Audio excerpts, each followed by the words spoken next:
Sempre que eu venho aqui gravar um vídeo novo para o canal, eu tento unir dois fatores importantes.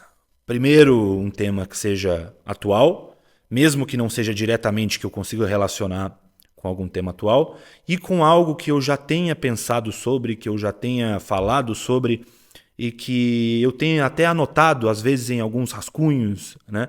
E tudo mais. E hoje é um caso bem específico disso, porque é um tema que eu já vinha querendo falar há algum tempo, que eu nunca tornei público, apenas em conversas com amigos e tudo mais, mas eu acho que é muito importante porque ele mostra um pouco da relação que eu, com todos esses anos, né, com a experiência que eu tenho dentro de casa, né, do meu pai trabalhando com futebol há muitos anos, primeiro como jogador aqui no Brasil, fora do Brasil, depois como treinador, muito aqui no Brasil, mas fora do Brasil também, de como a minha sensibilidade, como a minha relação com o futebol, ela foi mudando muito ao longo dos anos.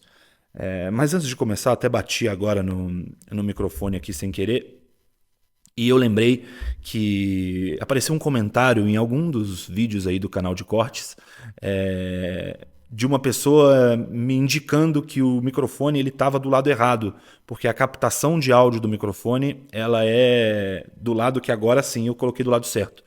Se você for ver todos os outros vídeos, eu coloquei o microfone. O microfone está invertido. Agora eu estou fazendo esse teste aqui. Vamos ver se o comentário do rapaz estava certo ou não. Eu acho até que não faz tanto sentido por causa do fio, mas enfim. Eu quero falar hoje e eu quero unir esse exemplo de hoje recente com a minha experiência e depois trazer uma conclusão que não vai ser nada tão profunda, apesar de reflexiva, mas eu quero trazer uma conclusão que seja legal para as pessoas saberem, algumas pessoas, até amigos, que vão ver esse vídeo e que não tiveram essa conversa comigo em algum momento. Mas o exemplo que eu quero dar é o exemplo do Juan Pablo Vojvoda. Recentemente saiu do Fortaleza, depois da rodada do final de semana, e depois de muitos anos de um trabalho muito bom, né? Eu não vou ficar aqui elencando os títulos e nem as conquistas, porque foram muitas, não só de títulos, mas de conquistas relevantes e impactantes, não só para o Fortaleza em si, mas para o futebol nordestino, né? E é uma pessoa que demonstra ser muito de um grande caráter, além de, claro, um excelente profissional, e que conseguiu, por conta desse seu trabalho, abrir portas nos maiores clubes do Brasil. Com certeza o Vojvoda vai continuar trabalhando no Brasil. Pode não ser agora, mas é um treinador que vai ter mais trabalhos no Brasil em grandes clubes. E, e ele demonstrou muita emoção na saída, na despedida dele do Fortaleza, né? O Fortaleza demonstrou muito carinho também, fazendo vídeos, né, em tom de despedida mesmo. Mas o principal que eu quero fazer aqui é um paralelo com a relação da torcida com alguém que marcou o clube, com um ídolo do clube. E o torcedor, ele tem um sentimento muito forte e demonstrou isso, né, se despedindo dele, entregando presentes, né, dando um último abraço, um último aperto de mão.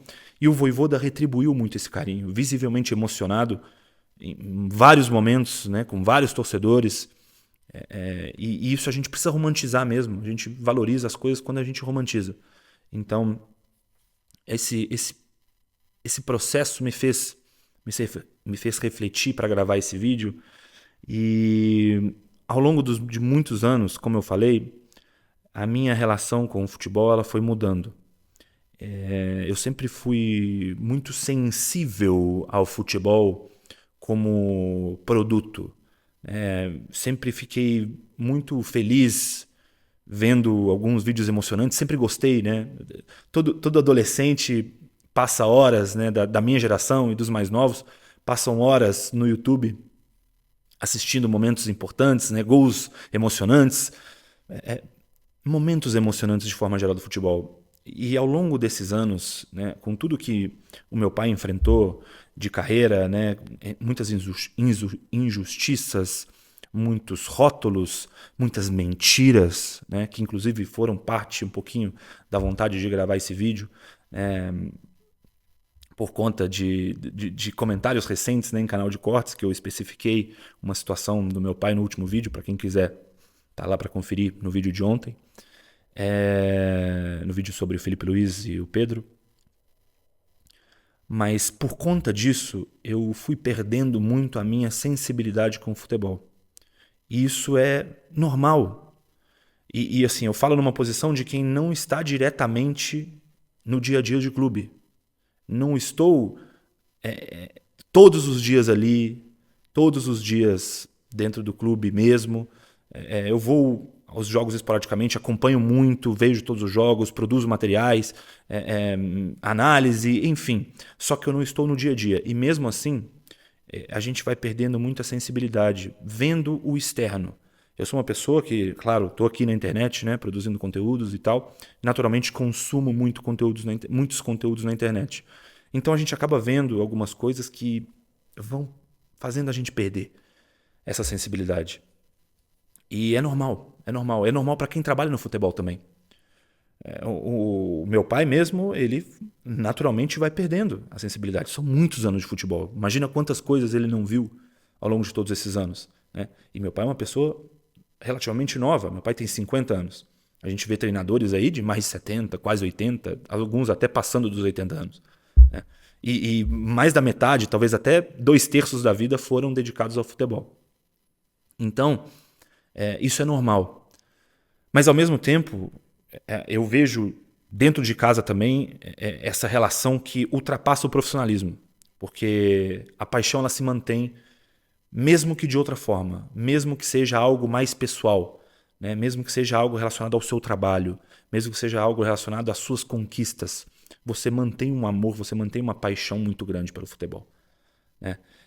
Mas principalmente a relação com as pessoas, as conexões que você gera com as pessoas. Hoje eu vejo que eu consigo olhar com muito carinho e muito aberto a sentir muitas alegrias vendo bons vídeos de futebol. Aqueles mesmos que eu assistia antigamente, né, e ficava muito sensível e gostava muito de assistir, hoje, mesmo menos sensível, eu fico mais impactado positivamente com esse tipo de vídeo, né? Um vídeo de um torcedor comemorando com o irmão, né, que dividiu a arquibancada com ele toda a vida, ou até o momento triste de, às vezes, o clube foi rebaixado e aí a família que acompanha o estádio está toda lá chorando, né, crianças. Tem muitos eventos. Enquanto eu estou falando, você, assim como eu, com certeza está lembrando dos momentos que te impactam, seja seus, seja momentos que você já viu, né, de pessoas. Eu posso dar um exemplo simples aqui, mas do torcedor, se eu não me engano é do Liverpool, que acompanha o irmão cego e ele vai narrando o jogo para o irmão que não tem a visão, que é cego. E eles geram um laço, uma conexão muito especial ali, e é a paixão pelo clube, a paixão pelo futebol. E não tem clube melhor no mundo do que isso, para isso, do que o Liverpool, né? A gente viu recentemente todas as homenagens e demonstrações de amor e de carinho e de gratidão ao Diogo Jota. O Diogo não poderia ter escolhido um clube melhor para fazer sua carreira, né, na Inglaterra, né, depois de ter saído do Wolverhampton. Então, esses momentos vão mantendo essa chama acesa, porque mesmo com todas as injustiças, mesmo com todos os rótulos, mesmo com todas as sujeiras que a gente vê, né, seja internamente, seja externamente dentro do clube, daquilo que a gente vê no futebol, de forma geral, tem momentos que fazem com que essa chama se mantenha acesa, né? Eu vejo exemplos de muitos amigos que sempre converso, amigos que dividem arquibancada com familiares e fazem isso por muitos anos, né?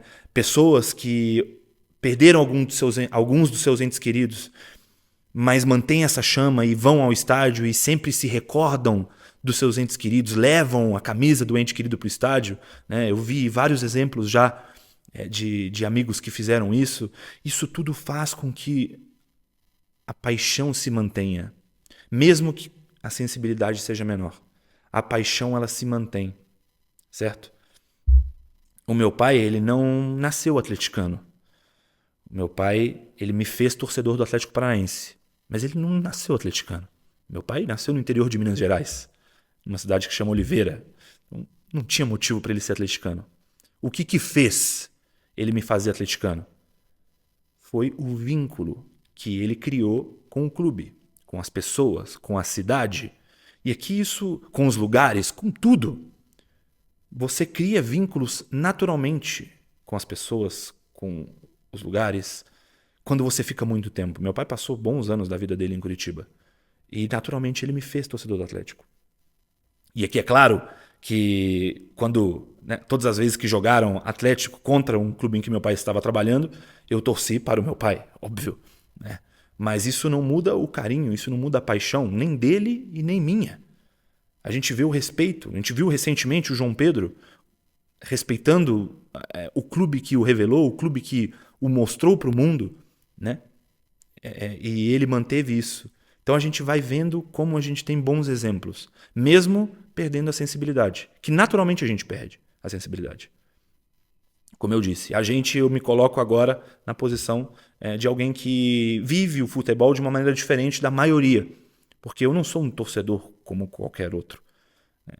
Inclusive, eu sempre tento ser o mais racional possível, porque eu sei que o torcedor é emocional.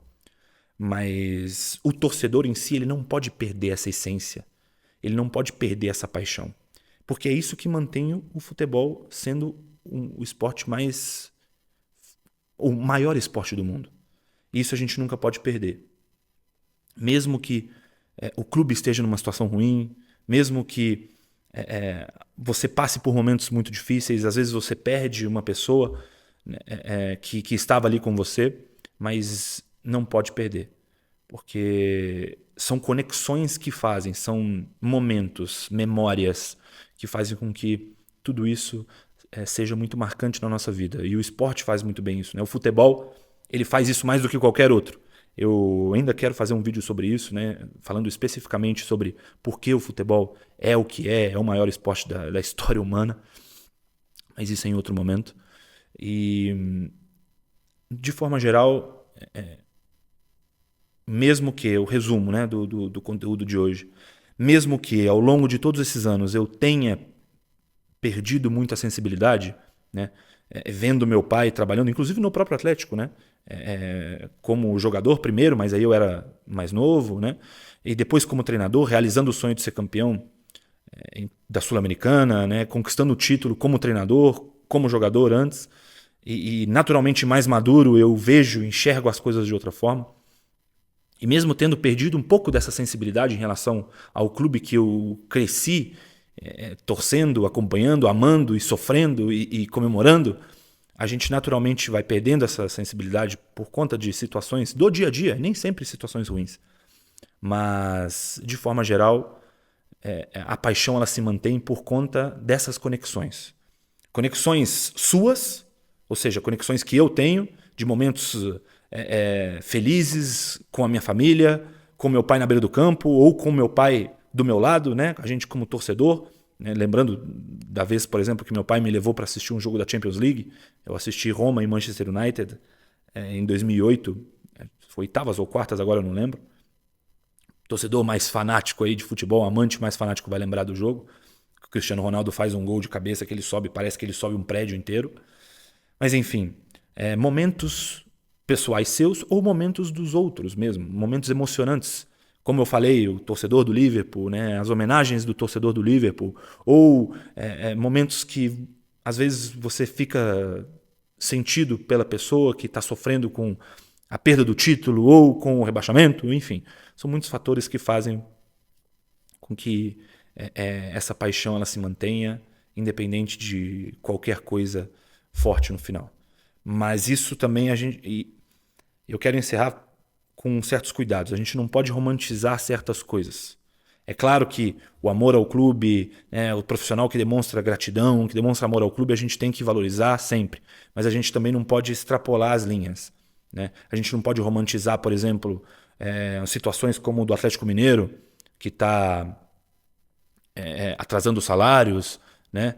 E aí eu já vi muitas pessoas, o Jorge Igor inclusive falou muito bem sobre isso, sou um grande admirador do trabalho dele, que antigamente as pessoas romantizavam muito esse tipo de situação, né? Ah, o torcedor joga por amor, eles amam realmente o clube, né?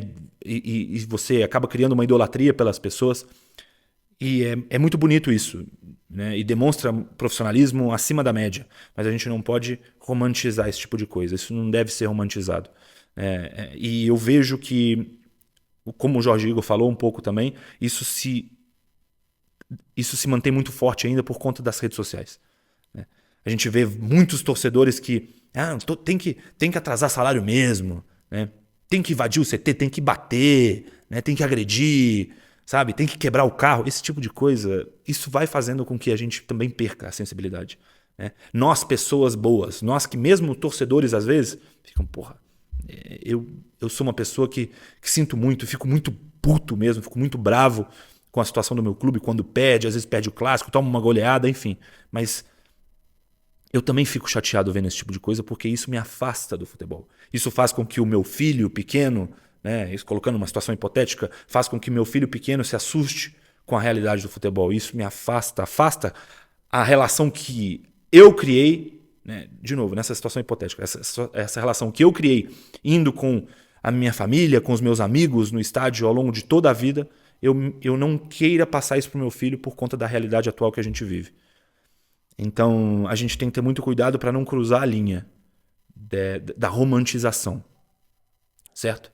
Mas nunca perder essa paixão pelo esporte que é o futebol. Hoje eu devo tudo que eu tenho hoje, eu devo ao futebol, né? De forma direta e indireta, né? Seja por conta do trabalho do meu pai, seja por aquilo que eu estou construindo, né, de criação de conteúdo aqui, falando mais sobre futebol do meu ponto de vista, seja aqui nos vídeos, seja em lives, seja em outras redes sociais, enfim. Eu mesmo perdendo a sensibilidade, eu não quero nunca que ela vá embora, porque a partir do momento que a sensibilidade for 100% embora, eu não vou ter mais por que ficar fazendo tudo isso aqui.